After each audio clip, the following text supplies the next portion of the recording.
I'm just going to go through a short presentation here. It'll be about 10, maybe 15 minutes. As soon as we get it loaded and up, I'll go ahead and begin. This is just a short introduction to the Small Business Assistance Program.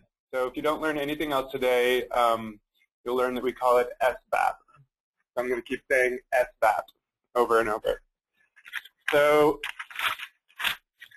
today we're going to talk about sort of the shape of SBAP, explore a little bit why CSS started the SBAP program, talk about the services that we provide, and then talk about CHA and SBAP holding hands.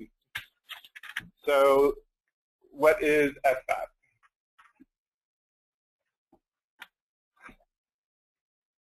So we're a network of 13 groups around New York State, and we serve small businesses. This is going to sound pretty familiar to all the CHA people out there. Our mission is to educate New York small businesses about health coverage options and rights, and to assist them when problems arise. SBAP is funded by HHS, under the ACA, through the Exchange Establishment Grant. So that should all sound pretty familiar to everybody on the call today. So the 13 members that we have, the list is up on the screen for you. As you can see, we have a wide geographic coverage all across the state, just like CHA. And these organizations were chosen in part because they have existing relationships with small businesses in their communities. And a lot of them also had experience providing health insurance information and services to small businesses already. So we're building off of their existing competencies and having some good success with that.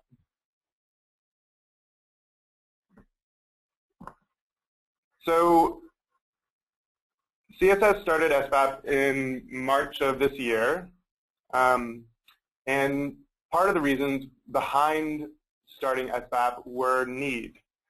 So most of New York's 2.8 million are uninsured work. That's not surprising to the people on the call, but it is surprising to some of the people that our SBAP network members speak to.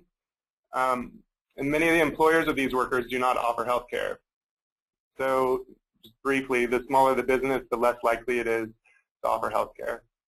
And the ACA recognizes this national problem. It's not just in New York. And the ACA, the Affordable Care Act, the health reform, has certain provisions to incentivize small businesses providing health care. So 3 of those incentives are tax credits for small businesses. The tax credits are based on their health premium expenses. And then there's also the shop exchange, which is parallel to the individual health insurance exchange, but for small businesses, and the rate review process. There's New York law and federal law that impacts the rate review process in New York. And the other generalized reason why CSS started the SBAP was because it complements CHA success. We'll talk about that a little bit more. So our services, what do we do? In general, all of our network agencies do presentations, and then they also do one-on-one consultations. So in terms of our presentations, the information that we give out, we're talking about healthcare reform. We talk about ACA tax credits, the Small Business Health Options Program Exchange, so the Small Business Exchange, and rate review. And then in our consultations, we talk to small businesses about insurance options and costs, and also we can help small businesses with health insurance disputes. So I know that the CHA network members, this is again familiar to a lot of you. So I'm just going to go over the tax credits, the shop exchange, and rate review really quickly with you as a refresher. So the tax credits that are provided for in the Affordable Care Act, the small businesses that are eligible for them have fewer than 25 full-time employees. The way you calculate full-time employees is based on how much each employee works. So 2 half-time employees would count as 1 full-time employee. Average annual wages of a small business need to be below $50,000. That excludes the wages of owners and their family. And the employer needs to pay at least 50% of the premium costs to be eligible. And one of the things I wanted to try and hit home for all of you is that nonprofits are eligible for these tax credits as well. So a lot of CHA CBOs have relationships with churches and other nonprofits and whatnot. So it's important that everyone understands that nonprofits are eligible for these tax credits. Since nonprofits do not have income, those tax credits will be coming out of payroll taxes. So the SHOP exchange, also provided for in the Affordable Care Act, it runs parallel to the individual health insurance exchange, which I'm sure you're all aware of, that is in development now. As you know, it's a large marketplace to shop for coverage, and private insurance plans are going to compete on the exchange. What's very important for small businesses is that there's administrative simplification that can happen on the exchange, that we hope will happen on the exchange, on the SHOP exchange. And that means that employees will have plan choice. So one employer can offer many different plans to their employees, but the employer will only write one check. So in some ways, the SHOP exchange will be like a small human resources department for the small business. And rate review. So also, as most of you know right now, we're in rate review season in New York State. The State Department of Financial Services reviews and approves premium increases before they go into effect. All of the rate increase applications are listed on DFS website, and the public can comment there. Plans must now spend 82 cents out of every premium dollar on an enrollee's health costs. The ACA sets that standard at 80 cents, and New York law raises it to 82 cents for the small group market. And small businesses can file comments on rate increases before they're approved, just like individuals can.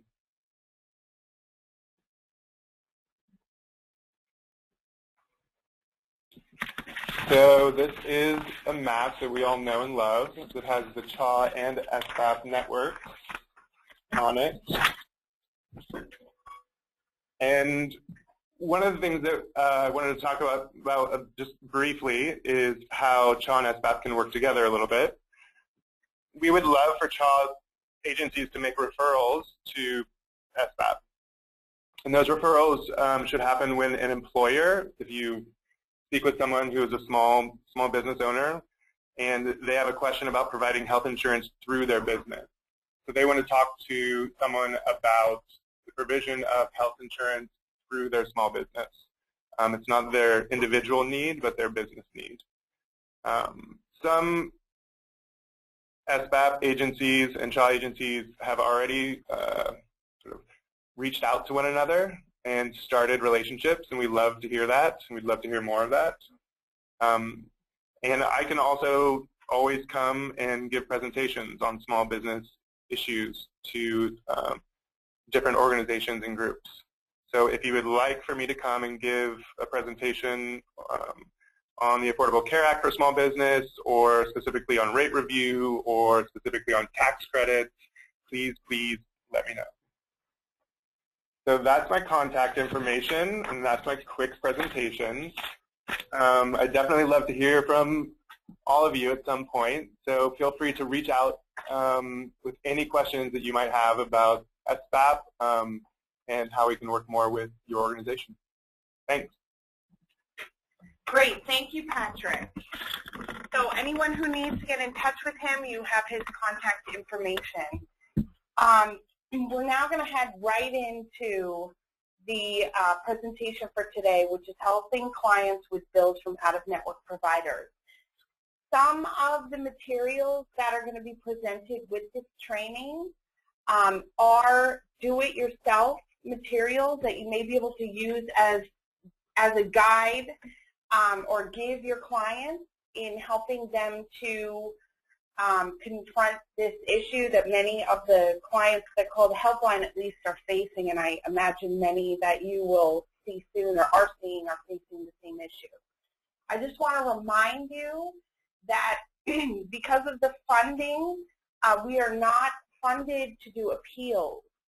We are funded to do we're funded to give general information and to give clients these materials. However, you cannot count as a CHA case specifically doing these appeals for people. So the materials that you've been given today are great to give your clients as a tool to help themselves. And if you have special funding within your agency to actually spend time doing this on behalf of clients, that's fine, but it just cannot go in the database other than what you've already been trained to put it in as. So without further ado, I'm going to hand this over to Sam, who is really the go-to guy here about all of these issues. So we're lucky to have him here presenting on this today. Hi guys. Drew, did you send everyone the presentation? Yes. They have it, and the letters. Yes. This went out with the weekly update yesterday attached to the email. So hi everybody. I get really bored just talking into the phone during a webinar, so I hope that you will try to speak up. You can press the button to raise your hand, and you can type in questions. There'll be people here monitoring to see who has questions. And you can also raise your hand if you want to do some examples. We're going to go through some examples, and I hope that I can go through them with some of you, although I have people in this room who I can pick on if you guys are lazy. All right, so today we're going to talk about helping clients with bills from out-of-network providers. This problem comes up a ton on the hotline. I hear that it comes up a lot in the agencies too. This presentation is about people with commercial insurance. So not Medicare, not Medicaid. Those are totally different sets of problems, different laws, different issues. That's not what we're talking about. This is about people who have insurance through work, or maybe they buy insurance on the commercial market, or maybe they have Healthy New York. That counts as commercial insurance. This is a little outline of the presentation. First, we're going to talk about why this happens, how these problems come up, because that actually has a lot to do with how they're solved. We're going to talk a little bit about the different kinds of plans, because even within the commercial insurance world, there are lots of plans, and the rules are different for all of them. And then we're going to go through resolving these issues based on a few different situations of how the bill came up. And at the end, we're going to talk about sort of case handling and strategy and how I typically deal with these cases, and we'll give you some sample materials, letters, and things that I've used in the past. All right, so you guys are all caseworkers. People in this room are caseworkers. Why do people end up going out of network? This is an open question. I'm looking for a response from someone in the room here. What happens? What happened to your client? Why do they come in with a bill? Their doctor referred them to someplace, and their doctor was in network, so they just assumed that wherever their doctor was referring them. Yep, that's in network too. That is a possibility. That one, I think, I would say, even though they're a little confused, maybe I don't cover that situation well. That one is going to end up being treated like they went volunteer because they wanted to go to a better doctor, basically, a better doctor than they could have in network. Yep, that's one that comes up a lot. Emergency room, that comes up a ton. There's a third category that I see a lot. Anesthesiology, exactly. So these are the three most common that I see. Of course, there are other problems, but we're going to talk about these three. So emergency care, we're going to talk about first. Look at that fade in. Non-emergency surprise bills. So this is like an anesthesiologist, but there can be other types like this too, where you went in for scheduled care with your regular doctor, and they had an out-of-network sort of assistant or anesthesiologist, radiologist, helping them with the case, and you had no idea. Or you go to your primary care provider, and they send your labs to an out-of-network lab. You had no idea. It's not emergency care, but you also had no control over the situation. And then the third category that I see a lot is because you want to go to a better provider. Your network providers are no good, or you love this other doctor, and he's out-of-network. So we're going to go through these one by one. So what is emergency care? Care given to stabilize a medical emergency. Again, it's the prudent layperson standard, which you guys are all used to from Medicaid. If someone thinks it's an emergency and they're being a reasonable person, then it is an emergency, even if it doesn't end up that way. These bills can come from an out-of-network hospital. They can also come from an out-of-network doctor working at an in-network hospital because the doctors and the hospitals bill separately. So the patient could be really careful. They say NYU is in my network, and you go to NYU, but the surgeon who comes in to sew your finger back on, he doesn't work for NYU, and he might not be in network. We're going to learn that these are the situations in which the patient is best protected by the law from bills, hopefully. The next is these surprise bills where you end up with an out-of-network doctor and it wasn't your choice. Common examples, anesthesiologists. When you're inpatient and there's a consulting doctor who comes in to see you. You're in the hospital for 4 days and they send around a dermatologist to look at your rash. Well, you had no control. If that rash is not a medical emergency, but you had no control over which dermatologist came to see you. Lab work being sent to an out-of-network lab. Biopsies being sent to an out-of-network pathologist. An out-of-network radiologist reading an x-ray that's taken at an in-network hospital. This stuff happens all the time. We see a lot. All right, and then the last category is patients choosing to go out-of-network voluntarily. Maybe you want to see a renowned specialist. Maybe you have a long relationship with a doctor who doesn't take your plan anymore because you changed your plan because you changed jobs or the doctor left the plan or whatever. And then in some specialties, it's hard to even call it voluntarily because if you want a plastic surgeon to do a breast reconstruction, there are a lot of plans where there's only 1 or 2 doctors and they're not going to be able to see you when you need to see them. So there are some specialties where this is a really acute problem where a lot of the doctors don't accept any insurance and it sucks. All right, we're going to have different rules for different plans. So I'm going to walk through this quickly because you guys have all seen this dozens of times, I hope, by now. So again, these are some of the most common types of plans. There are other types of plans out there with other laws. These are the ones that we see the most. So there are HMOs. We all know about HMOs, fully insured HMOs. There's 3 big features of what usually makes up an HMO. Enrollees are limited to a network of doctors. Enrollees have a designated primary care provider. Enrollees need referrals to see specialists from their PCP. That's an HMO. There are some network adequacy rules in HMOs where if they can't provide a doctor that will treat you, then, sorry, we got a funny question that I can't answer. Can't answer it live on the air. If they can't provide a doctor that will treat you, then they have to allow you to go out of network. HMO enrollees tend to be the best protected. Next, we have PPOs. Again, very, very common. There's a lot of information on this slide, so I'm going to try to take it slowly. We see a lot of problems with PPOs and out-of-network bills. PPOs do have a network of doctors, but you can go see any other doctor also, and the plan will still pay something. They have what's called out-of-network coverage. You do not typically need referrals to see a specialist in a PPO. But then what happens if the patient goes out of network? By the way, I use OON a lot. That means out of network. It fits on the slides nicer. So if the patient goes out of network in a PPO, what happens? Well, usually the plans say they're going to pay a portion of the allowed charge, like 80% of the allowed charge, 70% of the allowed charge, 90%.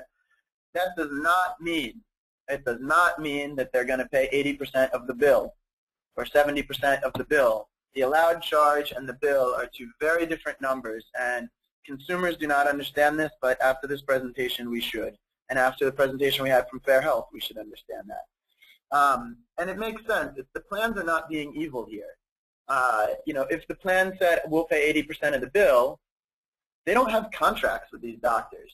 So, you could go and get a checkup from an out-of-network doctor, and he's going to bill $1 million for it. I'm exaggerating, but the plan isn't going to pay $800,000 for your checkup, right? They have to have some protection because they have no contract with these doctors. They need some protection to know that what they're paying is reasonable, and that's not evil.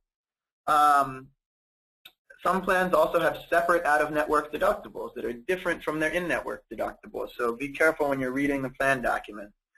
How do PPOs calculate the allowed charge? How do they make sure what they're paying is reasonable? There's 3 typical methods that we see.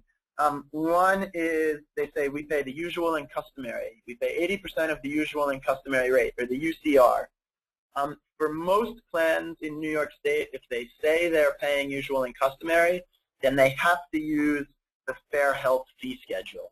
That was due to a settlement between the Attorney General's office and a bunch of plans a few years ago. That settlement does not require plans to pay usual and customary, and it does not require plans to use Fair Health. All it does is it says if you promise to pay usual and customary, then you must use Fair Health. So there are still many plans that don't use Fair Health. They pay some percentage of the Medicare rates. I've seen 140% of Medicare is common. And some plans use some total different other fee schedule. The New York City plan is a big one that does this. They have their own internal out-of-network fee schedule that is totally secret, and they just use it. 32BJ has something like that too.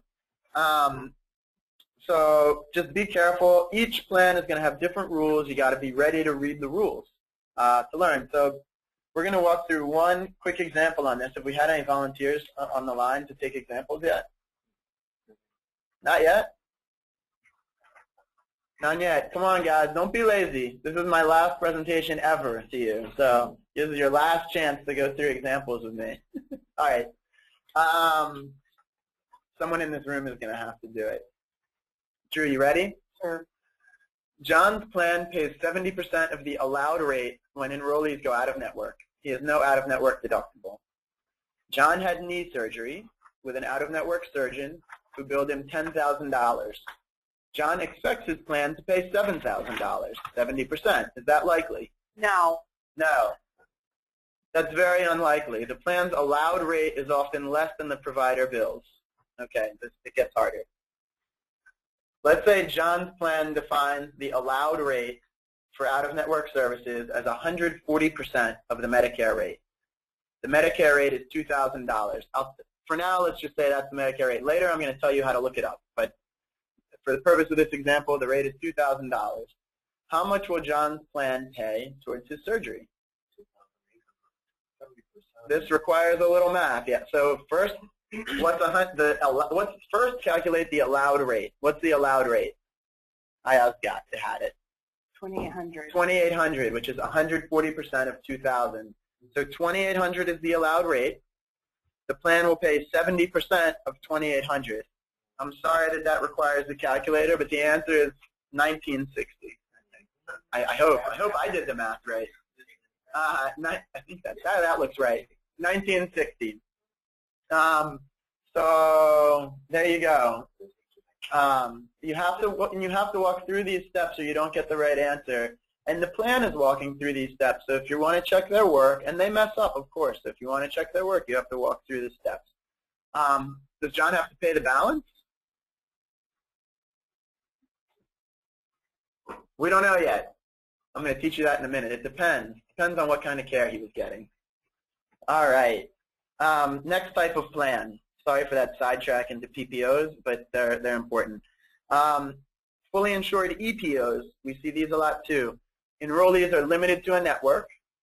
There's no out-of-network benefits at all, and no network adequacy protection. So if you have cancer and your plan does not have a single oncologist, you have no legal right to go to an out-of-network oncologist and have the plan pay for it. Some plans voluntarily follow some rules for network adequacy. Obviously, there are no EPOs with no oncologist. That was an exaggerated example. And the other feature you see in EPOs is you don't need referrals to see specialists. All right, then we have self-insured plans. These are plans that are common at bigger firms and at unions. At a self-insured plan, the employer or the union is paying the health care costs out of its own money, out of its own funds, but they hire an insurance company to administer the plan. These plans are exempt from state law, so the way the rules all shake out is a little different for them. They can be PPOs, they can be EPOs, they can be whatever they want, and they'll have their own rules. To find out if a client's plan is self-insured, you should read their summary plan description or ask someone from the client's employer's HR department. If you're having trouble with that, contact us, of course, and we can help you figure it out. And that picture is of my father picketing for CWA at Verizon. So unions have self-insured plans. Big companies like Verizon have self-insured plans. All right. So now we're going to talk about one situation in particular, emergency care. Problem we see a lot. And again, we're going to break these all down. They're going to have different rules for each type of plan, and there's going to be summaries at the end, so you're not going to have to memorize anything. I just want you to get used to breaking these problems into pieces. So if you're in an HMO, a fully insured HMO, then you're fully protected in emergency situations. You should not be balance billed ever. You have to pay your normal copays, but the out-of-network doctor, the out-of-network emergency room, it shouldn't be your problem. The plan and the provider have to fight it out over the money. You have a little citation at the bottom of the screen there. This is a pretty arcane piece of law, actually, and plans don't get this right every time, and providers do not know this law. So just when the case like this comes up, just go on that link, print out a copy of it, mail it to the plan and to the provider, and let them fight about it. Your client is protected. What if you're in a PPO? Well, the ACA changed the rules, and for all plans. And if you're in a PPO, the plan has to pay the highest of three amounts. Now, normally in a PPO, when you go out of network, the plan has an out-of-network rate. But in this case, they may have to pay more when it's an emergency. So they have to pay the highest of these three amounts. The average in-network rate for the same service, the Medicare rate for the same service, or the plan's out-of-network allowed charge, calculated in the same manner as they normally calculate out-of-network rates. So they have to pay the highest of these three amounts. If the provider bills more than this, which is often the case, then the patient can be balance billed for the difference. So you're not fully protected. You think, hey, I have out-of-network coverage. That's awesome. I get an emergency. I end up in the emergency room. There's a good chance you're going to end up with a balance bill. We'll talk later about how to deal with balance bills. I have a question for the people in the room. How do you figure out the plan's average in-network rate?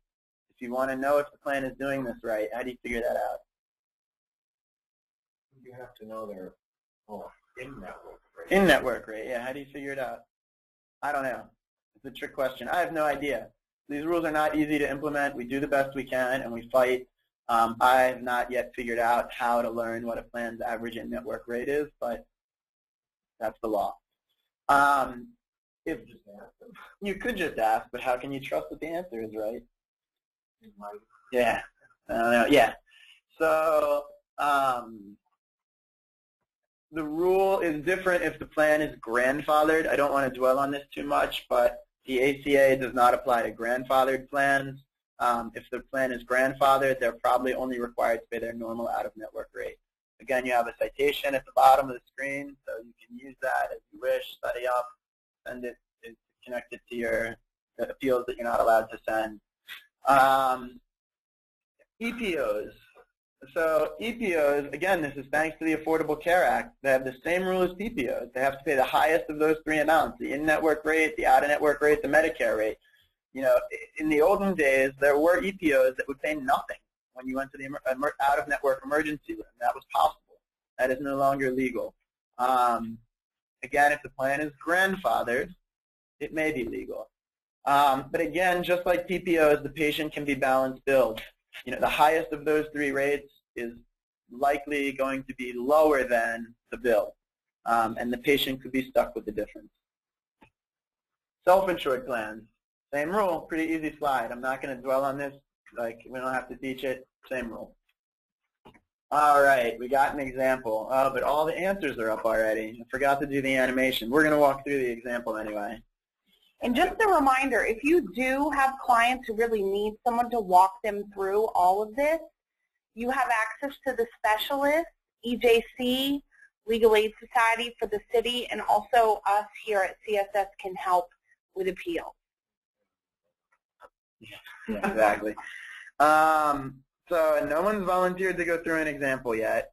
So someone else here is going to get, Greg is going to get an easy one because the answers are on the screen. Hold on, we have, our screen is obstructed a little bit. So Mark was hit by a car and rushed to the nearest emergency room.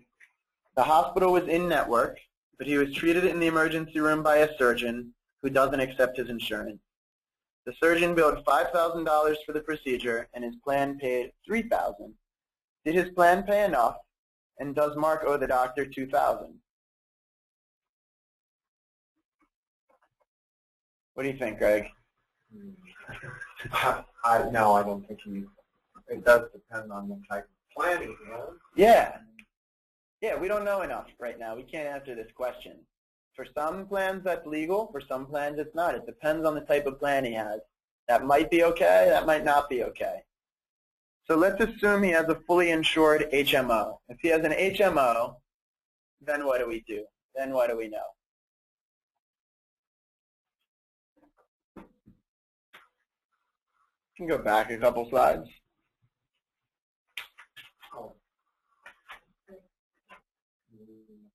Fully protected, right? Because it's emergency care. It's emergency care, right? He was rushed to the emergency room. He needed surgery, and he's in a fully insured HMO. He is fully protected. All right? So that's awesome. Let the plan and the provider know, and let them fight about it. Not his problem. What if he has an EPO?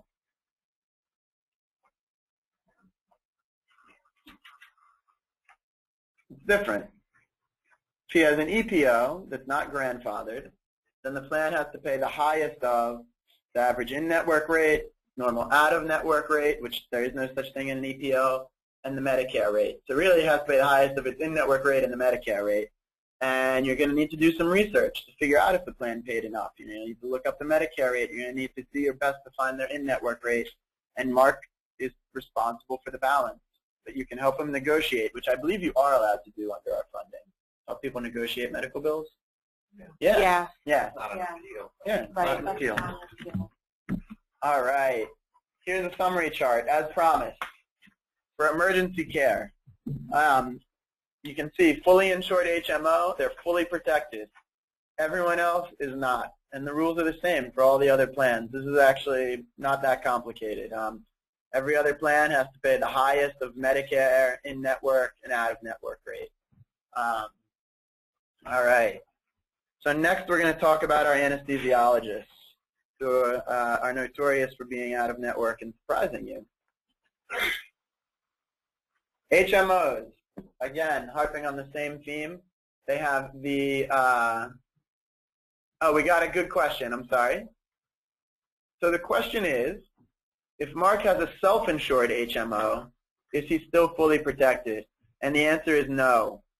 The law that protects HMO enrollees is a state law, so it would not apply to a self-insured plan. So if he's in a self-insured, sorry to go backwards, this was our example. If he's in a self-insured HMO, then it would be the self-insured plan rules would apply, which is they would have to pay the highest of their in-network rate, their normal out-of-network rate, which there would be no such thing, and the Medicare rate, and the patient could be balanced. So that's a great question. Thank you for that. All right. Back to our anesthesiologist. Sorry for the sidetrack. Again, HMO enrollees, fully protected. Awesome. If your care is coordinated by a network doctor, so if it's a network gastroenterologist is doing your colonoscopy, and he brings in an out-of-network anesthesiologist, not your problem. It's awesome. You have to pay your normal copays, but the rest is up to them to deal with. Not your problem. Again, plans don't get this right every time. You have a citation at the bottom there. Again, this is like not something everyone knows, so be ready to see mistakes. Although we don't see so many HMOs anymore, I have to say, on the hotline, right? No. Fully insured PPOs. You have no special legal protection. You're in the same boat as you're in when you go out of network for anything else. PPOs do have out-of-network coverage, though. So the plan will pay something. The plan's payment will depend on their normal reimbursement rules. So again, they'll pay, let's say, 80% or 70% or 60% of the allowed charge. The allowed charge might be usual and customary. It might be a basis based on Medicare rates. It might be something else. It's just going to be, the fact that it wasn't your fault doesn't help you, basically, in a PPO. You're going to get the same rules that you would get if you went out of network any other time. Question from Erica. Okay, we have a question. What is it? Oh, she's raised her hand. Is she unmuted? She's unmuted. Erica, Erica, go ahead. Go ahead, yeah, Erica. My question was, if someone has a high deductible plan and the plan is met, the deductible is met, then does it matter if it's in-network, out-of-network, PPO, HMO? As long as It probably does still matter. A lot of high deductible plans, for instance, the Healthy New York plans that are high deductible, a lot of those are HMOs or PPOs. So even if you've met the deductible, you could run into trouble going out of network. Okay. And there are PPOs that actually have two different deductibles, an in-network deductible and an out-of-network deductible. So, if you've met your in-network deductible, you might still have to meet your out-of-network deductible. And even after you've met your out-of-network deductible, you're still going to have these balanced bills show up because they're not going to pay more than the allowed charge. I didn't want to get into this much detail, but you asked a great question. Some plans have out-of-pocket maximums. They say if you run up all these high coinsurance charges during the year, the out-of-pocket maximums do not apply to amounts above the allowed charge in a PPO, typically. It depends on the plan's rules. So if my doctor bills, and it makes sense, if my doctor bills me $1 million for a checkup, and my plan makes an out-of-network payment, and I get balance billed, and I pay $999,000 to the doctor, I've met my out-of-pocket maximum, and then the plan is going to just all of a sudden pay everything? No. The second time I go and get a bill for $1 million? No, the plan isn't going to pay it all. Amounts that are above the allowed charge are typically excluded from the out-of-pocket maximum calculation. I don't have a slide on that, so I hope that made sense to some people. People in the room say it made some sense. Is that good, Erica? Are we on board? Thank you. Yeah, thank you. All right. Non-emergency surprise bills, fully insured PPOs. All right, we already went through this slide. Next, EPOs. Sorry, you're SOL, unfortunately, probably. Plans are not legally required to pay anything. Let's say I've got a great EPO. In fact, I do have an EPO. If I went to get a colonoscopy and I arranged it, and it's a doctor I've known for years, and he's in my network, and maybe he even planned to use an in-network anesthesiologist who called in sick that morning or whatever, and the anesthesiologist who comes is out of network and I get billed, I'm probably screwed.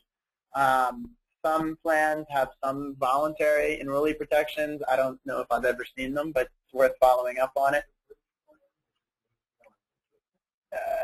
Greg asked if the bridge plan, which is an EPO, would have a protection like this.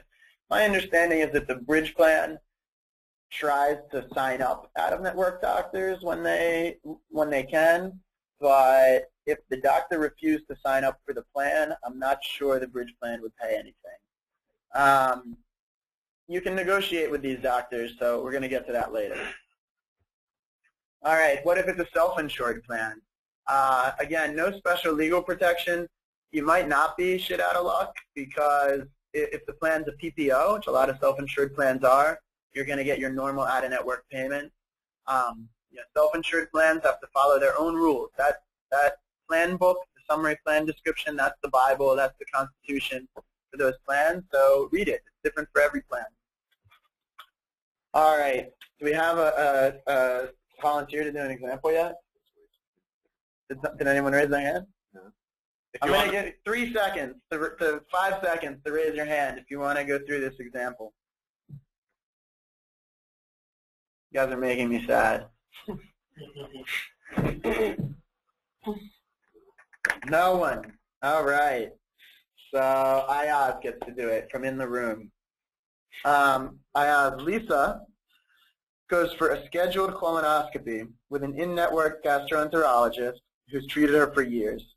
This time he uses an out-of-network anesthesiologist who bills $4,000 for the procedure. Lisa's plan pays the gastroenterologist but pays nothing to the anesthesiologist. Lisa is insured in an EPO. Should Lisa pay the bill? Lisa should pay the bill. We can help her negotiate with the provider if she can reduce the bill. That's absolutely right. Ayaz says Lisa probably is going to have to pay this bill, or at least part of this bill, because she's shit out of luck. She's in an EPO. It wasn't her fault, but that's life. Her plan is not legally required to pay anything. She is legally responsible for the bill, even though it's not her fault.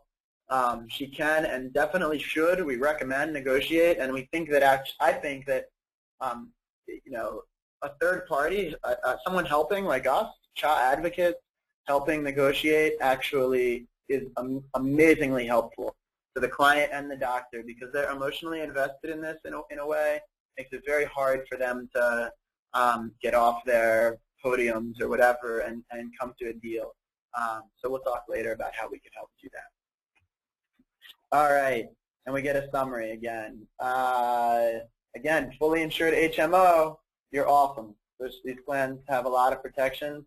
A cynical observer would say that that's why insurance companies have been moving people into a lot of these other plans.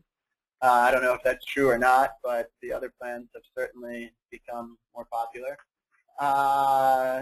If you're in a PPO, you don't have any special protection, but you're going to get the normal out-of-network rate paid. If you're in an EPO, the plan will pay nothing. And if the plan is self-insured, it really depends on the plan. All right, we're on to our last type of scenario, and then we do case handling tips. So we're almost done. We're flying. Please ask questions if you have them. Does that mean there's a question? Yeah. All right. If you're in a fully insured HMO, this is another slide with too many words. HMO enrollees have a lot of protections, so they do have some rights to go out of network voluntarily at certain times. So we're going to run through them. There's 4. If you have a referral to an out-of-network doctor that's provided by an in-network doctor, if you get that and that's a real official referral and you go to that out-of-network doctor, then the plan has to pay. If there's no doctor in the plan that can treat your condition, a lot of people think that this allows them to go out of network to see a better doctor. That's not exactly true. If the plan has any doctor who can treat your condition, who's licensed or who's done it, let's say I need a very specialized surgery and the plan has a doctor who's done it 10 times and I want to see a doctor who's done it 1,000 times, and I don't know that anyone would want to be the 11th surgery that someone's performed. That's not going to give you a right to go out of network. What's going to give you a right is if they have no doctors in the network who can do it. A question I had when I was putting this together is, what if the doctor's on the other side of the state? In Medicaid, we have these 30 miles, 30 minutes rule that we're used to, where they have to provide you a doctor within 30 miles or 30 minutes of where you live. All that the law says for private HMOs is that it needs to be reasonable or that accessible. So there's not a specific 30 miles, 30 minutes, but a lot of plans do follow a rule that's roughly like that. And again, this isn't something you get to decide on your own. The plan, you have to ask the plan in advance for permission to go to this out-of-network doctor. If you just go on the internet and you look online for a specialized doctor in your plan and you see that they don't have any, and then you call an out-of-network doctor and make an appointment and go there, the plan's probably not going to pay. You have to contact the plan, tell them what's going on, talk to them about it. All right, next situation.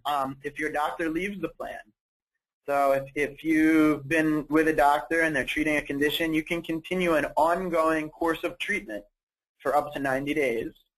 And you can continue through postpartum if you're in your second trimester when the doctor leaves, you can continue your course of treatment through postpartum. So if you're in your second trimester and your OB leaves the plan, you can keep going to that OB. For new enrollees, you just joined your HMO, so all your doctors are different. If you have a very serious condition, you can continue treatment with your out-of-network doctor for up to 60 days, and the HMO has to pay. This is only for life-threatening or potentially disabling conditions.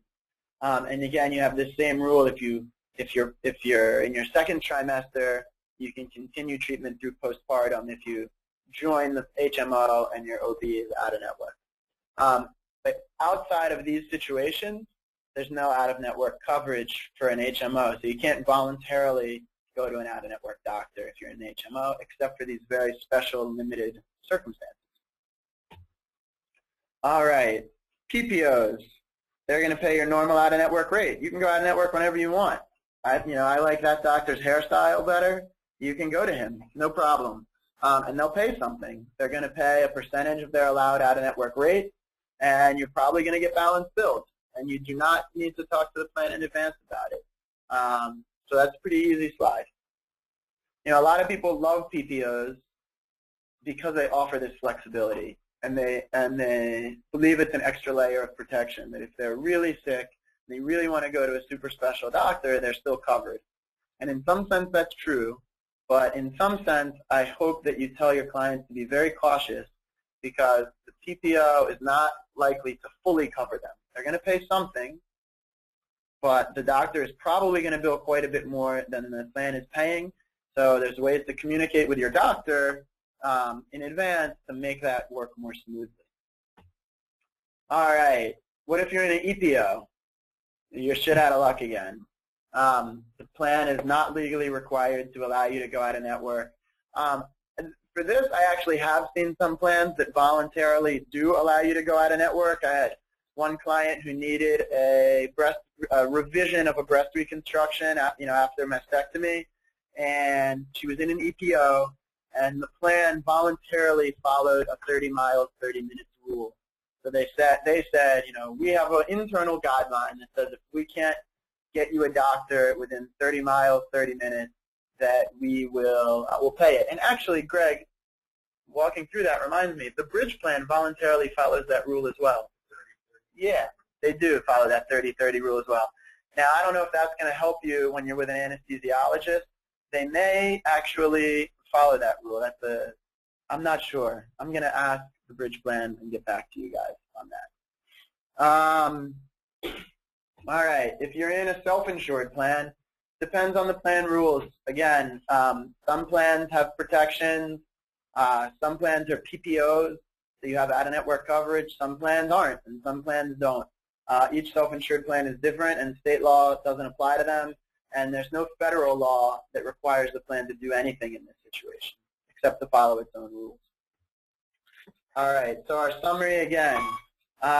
If you're in a fully insured HMO, are you protected from balance bills when you go out of network? Sometimes, in those limited situations. If you're in a fully insured PPO, you're also not protected from balance billing. The plan will pay something. They'll pay their normal out-of-network rate, but you're going to get balance billed. Fully insured EPO, the plan's probably not going to pay anything. And if the plan is self-insured, who knows? But you're probably not going to be protected from a balance bill. All right. This is the part everyone probably likes the best. Practice tips. How do we work through these cases? And again, some of you guys are not funded to do appeals. I hope I say this right. Drew, slap me if I mess it up. Okay. You're not funded to do appeals, but some of you do that on your own funding, and there are lots of strategies I'm going to talk about that don't involve an appeal. As I understand it, you're allowed to give clients advice about appeals that they might file. So this might help you just let clients know if you think they have a good case or not, although I don't know if you're really allowed to do that either. And we have funding to do appeals. So if you have a case that you really want to be able to help this person and you feel like you can't because of your funding restrictions, then send them our way, right? Or to a specialist. Or to a specialist. All right. And you are allowed, there's a packet that's an out-of-network do-it-yourself packet that's absolutely something that you can send out, and you should code that as outcome under service appeal denial. General information, do-it-yourself materials provided. And I'm going to talk about that packet, and we gave you, I think we sent out a copy of it together when we sent out this presentation, and I think it will be on our portal probably. Yes, it will. Yep. All right. Practice steps. There's 3 steps in every case. I've done a lot of these cases, and a lot of them look really complicated at first, but I can tell you that there's 3 steps in all of them, and if you follow these 3 steps, it's like magic. First, you investigate. You have to know what rate did the plan promise to pay. Is it an EPO? Is it an HMO? Is it an EPO? And if it's a PPO, how do they pay out of network? And I'm going to teach you how to do all of these steps. But that's the first thing. You can't answer the client's question usually without performing quite a little bit of investigation, a half-hour worth of poking around. The next thing you do is you get all the money you can from the plan. Even if you think you don't have a right to, that's just always the first step, because why not? The last step is you negotiate with the provider, and steps 2 and 3 get intermingled a little bit, as I'm going to talk about in a second. Providers do negotiate bills. Like, don't let any provider tell you they don't, because there's no such thing as a provider that doesn't negotiate bills. Most providers take insurance. I believe Greg might know the answer to this. What percentage of doctors accept Medicare? 97% or something?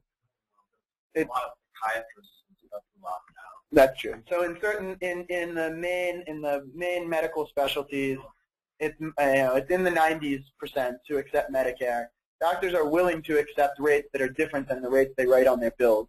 The rates they write on their bills are often 3 or 4 times higher than what they get in network, and 8 or 10 times higher than they get from Medicare. So just there is play in all of these numbers, and just be ready to work with that play, as I'll talk about in a second. All right, first you investigate.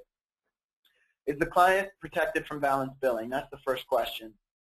If they're in an HMO and it's emergency care, you're going to win your case. You can send it to us, or if you don't want to appeal, or send it to a specialist if you don't want to appeal, but you're going to win your case. You're going to appeal, and you're going to win. But if the client is not protected from balance bills, then you have a more complicated case. You have to review the plan materials. You have to ask the client for their summary plan description. That's the first step, because you have to figure out how out-of-network rates are normally calculated in that plan. Is it a UCR? Is it Medicare? Is it a fee schedule? Then the next step, and I've started forcing people in the office to do this, even though I'm not a supervisor in any way, but they're doing it, is you make a chart. And if you see the sample letter that I mailed out, the sample debt negotiation letter, you'll see how I use this chart to negotiate debt. I also use this chart in my appeals. And once you make this chart, the rest, everything is going to pop off the page. You're going to know where the right answer is. So first, you look at what did the plan allow? What did the plan pay? These numbers are going to be on the EOBs. What did the provider bill? These numbers are going to be on the EOBs and on the plan. What's the fair health rate? And what's the Medicare rate? So you look up the fair health rate by going to this website, this link I give you here, fairhealthconsumer.org. You can look up the Medicare rate on that site as well. And once you make this chart, you're going to see, like if we look at the sample letter that I sent out, I don't know if you guys will have it in front of you. If I give you a couple seconds, you might have it in front of you. It was sent out, it was called, I think, Debt Negotiation Sample Letter 1, something like that. And you'll see vast differences between the bill, what's billed, and the Medicare rate. For instance, just this client, $7,200 for the first procedure was what was billed. The Medicare rate is $200. The fair health rate was $500, and United allowed $1,000 and paid $560. So you just look at these numbers and you know what justice is. Like in this case, the doctor is fucking with people. He's billed $7,200, and the average commercial rate is $500. Something's wrong here on the doctor's side. Now, you can still go through step 2 and get all the money you can from the plan, but you just get a feel for where this case is going to land, and that helps you think through your strategy. So making this chart first is what I recommend. You're going to need the CPT codes of the procedures. These should be on the EOB or the bill. They're not always. They don't have to be. If they're not, you can call the plan or call the provider, and they will tell you the CPT codes. Yeah, Greg. A lot of times there's a lot of complicated methodologies, like multiple procedure reduction, blah, blah, blah. How do you deal with all that? So what Greg asked is, for a lot of plans, there are, besides their normal out-of-network reimbursement rules, they have other reductions that they apply. Like if 2 surgeries are performed at once, they might only pay 50% for the second one because they say you're already on the table and open, it was easier. Or an assistant surgeon only gets some plans that reduce it to 20%, some 30%, some 25%. What do you do? And the answer is it's really hard. It's complicated. You check to make sure that the plan is following its own rules. And you can amend this chart accordingly. You know, you can say fair health rate. Like if the plan says we pay 20% for an assistant surgeon, and add a couple columns to this chart, and I've done this a couple times, where you have fair health rate, 20% of the fair health rate, Medicare rate, 20% of the Medicare rate, so that you can just figure out what the rule is first and compare apples to apples. It's also possible to look up what the Medicare rules are for these reductions. You can't force a plan to change its own rules, and it's hard. If you're going to fight to say your rule is bad, like you shouldn't pay 20%, for an assistant surgeon you should pay 30%, that's a tough fight that I've never engaged in. So there you go. Thank you, Greg. All right. So we've done our investigation and we have our handy-dandy chart. The next thing we do is we get all we can from the plan. If the plan isn't following the law or its own rules, then appeal. And if you lose, appeal again. And if you're not funded to appeal, appeal anyway on your own funding, or don't. We have an easy-to-use appeal packet that we sent out together with this presentation. It's also on our portal. This is designed to allow clients to appeal on their own. There's some instructions. These cases aren't so simple, so it's not the easiest thing in the world, but clients can do this on their own, and you guys are funded, all of you are funded to be able to hand this out. So if you look through a case, you've done a little research, or even if you haven't done a little research, you can give them this packet so that they can appeal. The other thing you can do is complain to regulators. The Department of Financial Services, the Attorney General's Office, the Department of Health, which only regulates HMOs, the Department of Labor for self-insured plans, the Federal Department of Labor. I think you guys are all familiar with how to do this, and you've done this before. When I started out as a case handler, I never filed complaints because I thought the point was to build a record about what the plans are doing wrong, and I thought, while that was important, that wasn't helping me win my case. And I had 1 million clients, and I wanted to win their cases, and I didn't want to spend time on anything that didn't help me win their cases. And what I've learned is complaints help you win cases. They do. When you complain to DFS, they inform the plan that there's a complaint about the issue, and most insurance companies have a separate unit that handles cases where there's been a DFS complaint. And that unit is more competent and more flexible, and that's good. That helps you. Even if DFS does nothing else, even if they're totally lazy bums and all they do is inform the plan, that just helped you win. It bumped your case to a supervisor or to a supervisor's supervisor, and that's great. But they often do more than that. DFS and the Attorney General's Office, they'll get on the phone with plans, and they'll help you. IOZ is dealing with a case now, an out-of-network billing case, where we found an issue that we thought the Attorney General would be interested in, and they are pounding this plan in a way that we never could. And I don't think we would have won an appeal, and I don't think we would have been able to go to court. But they didn't follow the rules the way they were supposed to, and the Attorney General's Office is going to help us win that case. So don't be afraid to file complaints, and I think you're allowed to do that. You're funded to do that, or maybe not. Well, I need to clarify that. That's sort of a gray area. But the consumer can file a complaint on their own. That's right. And it's really easy. The Attorney General's Office has a hotline that's answered by very nice people who are experienced, and they answer the phone, and you just tell them what's wrong. Department of Financial Services has a really easy-to-use web. You click on that link that's in the presentation. It's very easy to use. You can submit the complaint. You can even upload documents, PDFs of your EOB, whatever. Very easy-to-use tool. I nowadays, pretty much every time I file an appeal, if I think the plan didn't follow the law, then I also copy it to DFS and I send them a complaint too, just because it bumps the case up in what do you call it, severity or whatever you call it. The plan takes it a little more seriously. All right, step 3, negotiate. I just went last night to try to buy a used car, and it was horrible. Negotiating can be really stressful.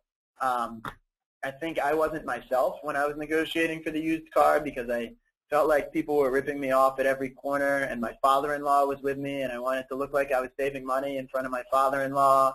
And there are all these things going on, and it didn't go very well.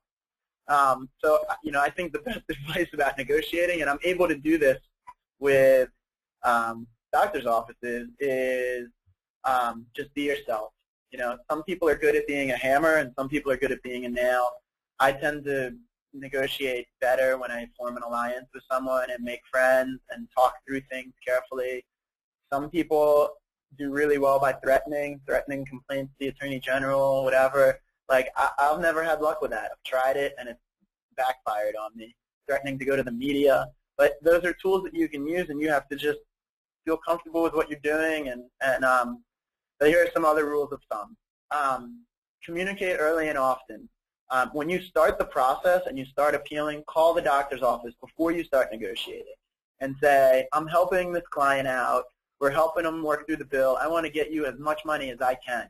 You're working with them at this point, and let them know that, because that goodwill will pay off in the end. Make an alliance when you start. If the doctor wants you to appeal or complain, then just do it. I've had a couple cases where I said the plan followed its rules, including the one, the sample letter you have where the doctor billed $7,000 and the plan paid twice the Fair Health UCR. And they said you have to appeal. They need to pay everything. If this was an emergency, and they need to pay an emergency. And I said, well, actually, she has a PPO, and in a PPO, they don't need to pay in an emergency. I knew the law, and I knew we weren't going to win the appeal, but they really wanted me to appeal, so I said, fine, doesn't cost me anything. Send an appeal. I let them review a draft. I said, okay, we'll appeal. We'll write whatever you want to write. I don't mind. I send them a draft. I say, you can edit it. Send an appeal. It's not going to hurt you. It's just going to help you later when you're going to negotiate. And it's going to also prove, the more evidence you have that the plan did the right thing, that is evidence that sticks into the back of the doctor's head that maybe they're doing the wrong thing. I've had some doctors that have been very resistant to reducing the bill when I call them. I think writing a letter helps a lot. People can be standoffish on the phone. At least for me, again, it's about being yourself. I like communicating and writing. I think that when you lay out the numbers on paper and the person has time on their own when they're not on the phone with you to read it and think about it, I think that helps a lot. I think you should have to be careful with your tone because, legally your client is required to pay a balanced bill. So I don't like to be rough. I like to kiss up a little bit and beg for mercy and do what you think works. If you look at my letter, Drew's going to hand it to me, the one with the chart. Yeah. The letter, the sample debt negotiation letter I have, I say who I am, and then I say, my client is a low-income pensioner, she's disabled, she has MS, she's a cancer survivor. This is all true. This has nothing to do with the legal issues of the case, but you're telling a story, and at the end of the day, you just want them to be human beings. And you can't write that, but if you lay out the numbers and you tell the story, and you say, please speak to your boss about it, please speak to the manager, please speak to the doctor about it. My wife is a doctor, and I've gotten to know a lot of doctors through her, and they're all very proud of how they think they don't rip off patients. They talk all the time. I never turn away anyone who needs it. They say it all the time. And, let them put their money where their mouth is. But sometimes that doesn't trickle down to the billing manager, because the billing manager might feel pressure to meet a certain quota or something. So, you want to tell the story, and you want someone who has the flexibility to help you out, to read it and think, hey, these are nice people. They did all they could to get me paid. They filed appeals for me. They really wanted to get me paid, and here's this poor client. Am I going to go to court and collect from this poor client who, by the way, has an advocate helping them? I'd rather not. That's what you want them to say, I think. I'm polite. I'm not emotional. I try to be reasonable and try to be yourself. All right, we get one more example. Did we get any volunteers? This is the last example.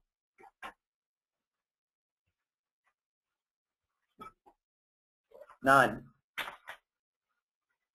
Bethany gets to do this one. Joan was inpatient at an in-network hospital for 10 days, and during that time, she was visited by an out-of-network internist several times. The internist billed her for $12,500 for the visit, but her plan is only paying $1,200. How should you start? So what do you think is the first step in this case? There's 3 steps in every case. So what's the first step in this case? Investigate. Investigate. Absolutely. 3 steps. So what do we need to know when we investigate? We need to know her plan's rules. Yeah, we need to know what kind of plan she has. Right. Yeah. And if it's a plan that has out-of-network rules, you need to know them. That's perfect. All right, so first we investigate. You need to know her plan's out-of-network rules, and you might need to look up the Fair Health and Medicare rates just to get a feel for this case. So let's say we learn she's in a fully insured PPO that pays 80% of Fair Health's UCR for out-of-network care. She also has a $200 out-of-network deductible. We also learned from Fair Health that the Fair Health rate is $2,000 and the Medicare rate is $1,200. All right, what's the next step? We have all this information now. Now how do we use that information?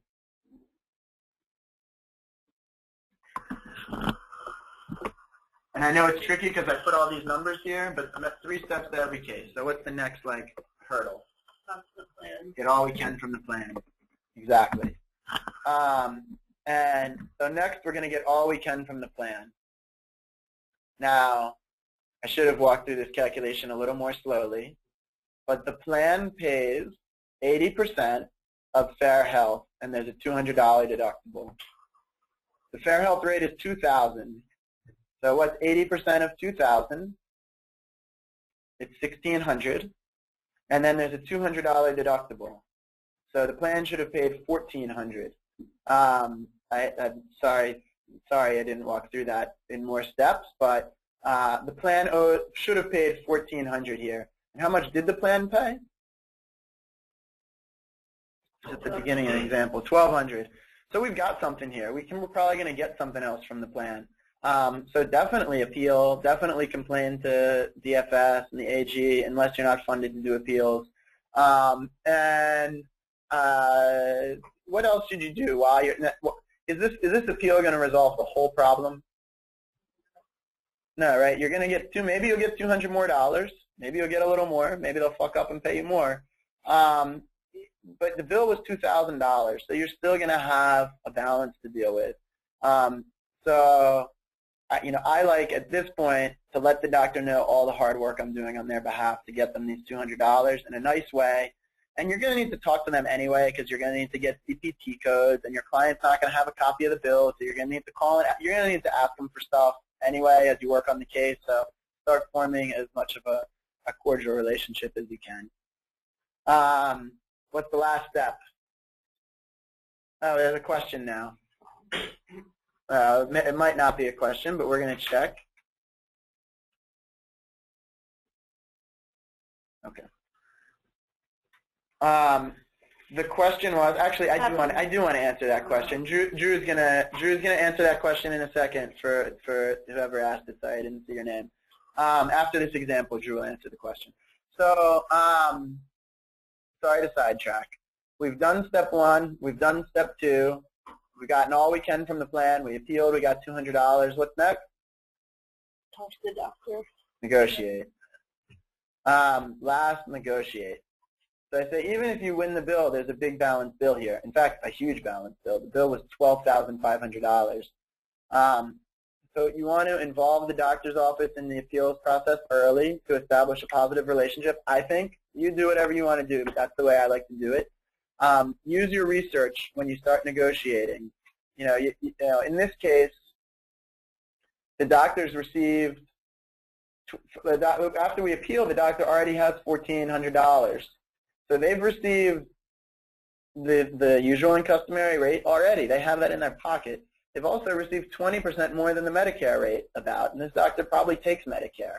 So, don't pound them over the head with it. Be nice about it, but that information is relevant. They do have flexibility, and if they tell you that they don't negotiate and all bills are paid in full, and they're just grandstanding. That's it. I'm actually, this next week is my last week here. I'm moving on and moving to Rhode Island, all for good things. I loved it here, but I had to go and be with my wife. So I loved working with all of you very, very much. If you need anything from me, please email me in the next week. And it was really a lot of fun. And if you have any questions, please ask them now. My last slide usually says email me or call me with questions, but that's not true anymore. So if you have questions, ask away. Other than that, I'm done. I think I got you out of here early. Yeah. Oh, Drew has a question to answer from the... So the question was, how do I know if I'm funded or not to do appeals? The answer is actually very easy to that. If you have not been alerted that you're funded to do appeals, you can't. So anyone that's been funded to do appeals, which it's only the specialist and one agency, if you have not been notified that you're able to do appeals, then you cannot do appeals under CHA funding. Under CHA funding. Yeah. You can do them under your own funding. So some of your offices are doing this work even before you had money from CHA. So you have, other funding and other time, and it's not illegal for you, even if you're not funded by us to do appeals. Not illegal for you to do appeals, it's just illegal for us to pay you to do appeals. Right, so it just can't go in the database, basically, as an appeal. The other thing that I just wanted to go over is it sort of from the webinar today, it sounds like anybody can appeal, and that is true to a certain extent, but I do want to clarify that. We get a lot of calls on the helpline of people who just decided, I don't want to go to anybody in network to get care. I want to go to this, guy who's been in 15 magazines and, he's going to do the best job, and I don't even want to bother with anyone in my network. We do not take everyone on who calls to do an appeal because there are rules, there's laws, there are certain regulations that people need to follow. A lot of times the plan is following the rules, is paying what they're supposed to. So what we're relying on you for is to go through the packet that we sent you, investigate what the plan paid, make sure they're paid what they're supposed to, and if they didn't, and you think that the plan needs to pay more, then by all means send it to us or go to your specialist agency. But not everyone who doesn't get their bill paid is going to be able to fight about this. That's absolutely right. Yeah, when I say the first step in every case is appealing, maybe that's a bit of or second step, maybe that's a bit of an exaggeration. There are some cases where I say the appeal is really a huge waste of time, and then I only appeal if the doctor really, really insists as part of the negotiation process. Yeah, definitely. So you can send it to us or a specialist agency if the client, if the plan figured the wrong amount, or like Sam said, if the doctor isn't going to negotiate unless we appeal. Any other questions? No, none are showing up. Okay. Must have been a very clear presentation then. And remember, it was presented very quickly. Sam is the king of a quick presentation, which is great. But it will be available on the portal in case you need to watch it 2 or 3 more times. And we look forward to seeing you all in September for the monthly meeting. Bye, guys.